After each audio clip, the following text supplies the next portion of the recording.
Africa is a land of ancient stories. Its history is deep, like the roots of the baobab tree. Great kingdoms rose and fell here long ago. They left behind wonders for the world to see. The soil of Africa is rich. It holds gold and diamonds, oil and coltan.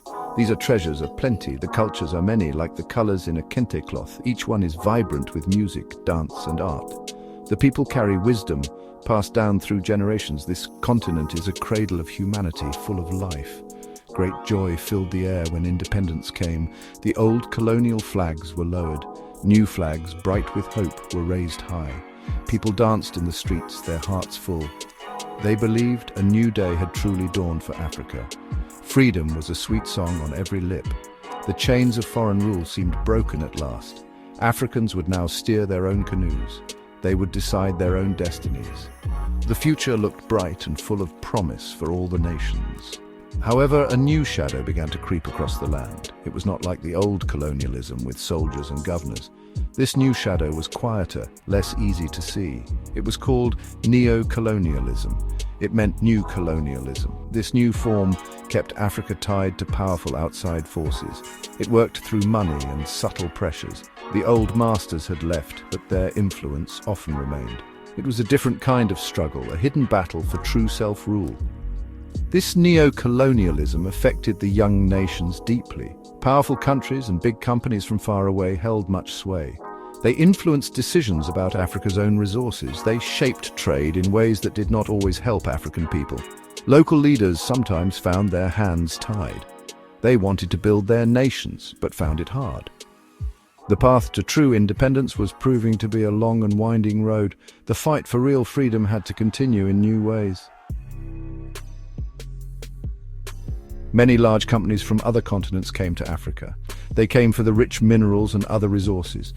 These multinational corporations often made huge profits, yet too little of this wealth stayed in Africa. It did not always benefit the local people whose lands held these riches. Sometimes communities saw their environments damaged, their rivers might be polluted, their forests cut down. The agreements made were not always fair. They seemed to favor the big companies far more than the African nations. Unfair trade agreements also hurt African economies. These deals often made it hard for Africans to sell their own goods. They could not compete easily in the world market. Rich countries sometimes protected their own farmers and industries. They put up barriers that African products could not cross. So Africa sold its raw materials cheaply.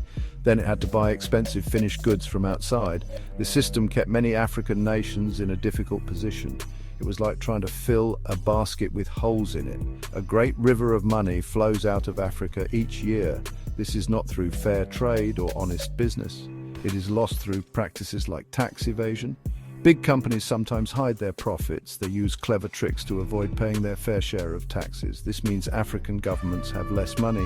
They have less for schools, for hospitals, for roads. Billions of dollars are lost this way. This stolen wealth could transform the continent. It could lift millions out of poverty. Other illicit financial flows also drain Africa's strength. Corruption by some powerful individuals plays a part. Money that should be used for public good disappears into private pockets. This weakens trust and slows down development. It creates a wide gap between the very rich and the very poor.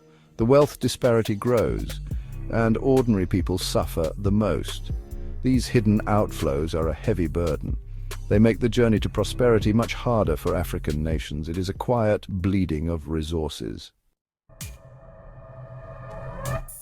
But the spirit of Africa is strong and resilient. A new generation is rising up across the continent. Young people are tired of the old ways. They see the injustices and demand change. They are using their voices in many ways. They organize protests, peacefully demanding accountability. They use social media to share information and connect. They are educated and aware of the world. They believe a better future is possible. They are not afraid to challenge the systems that hold Africa back. African women are also at the forefront of this change. For too long, their contributions were overlooked. Now they are leading with courage and wisdom. Women are starting businesses and creating jobs. They are forming cooperatives in villages and towns. These groups help them to pool their resources. They work together to improve their farms and crafts. They support each other and build stronger communities. Their efforts bring real improvements to families. They are weaving a new fabric of hope. These women-led cooperatives are beacons of empowerment. They give women a stronger voice in their homes and communities. They allow women to earn their own income. This brings dignity and greater independence. When women prosper, their children benefit and entire communities are uplifted. They are tackling poverty at its roots. They are showing that local solutions can be very powerful. Their quiet determination is transforming lives from the ground up. They are true builders of a new Africa. Tech hubs are also springing up in many African cities. These are places where young innovators gather. They use technology to solve local problems. They create apps for farming, for health, for education. They are building new businesses that are African-owned. This entrepreneurship is a powerful form of resistance. It shows that Africa can create its own solutions. It reduces reliance on outside help. These tech hubs are buzzing with energy and new ideas. They are shaping a future driven by African ingenuity. The call for accountability is growing louder every day. African citizens are no longer silent. They are demanding transparency from their leaders. They want to know how their country's resources are being used. They are calling for an end to corruption. They're also asking for fairness from international partners. They want multinational corporations to pay their taxes. They want trade deals that benefit Africa. This demand for justice is a vital step. It is essential for building a more equal society.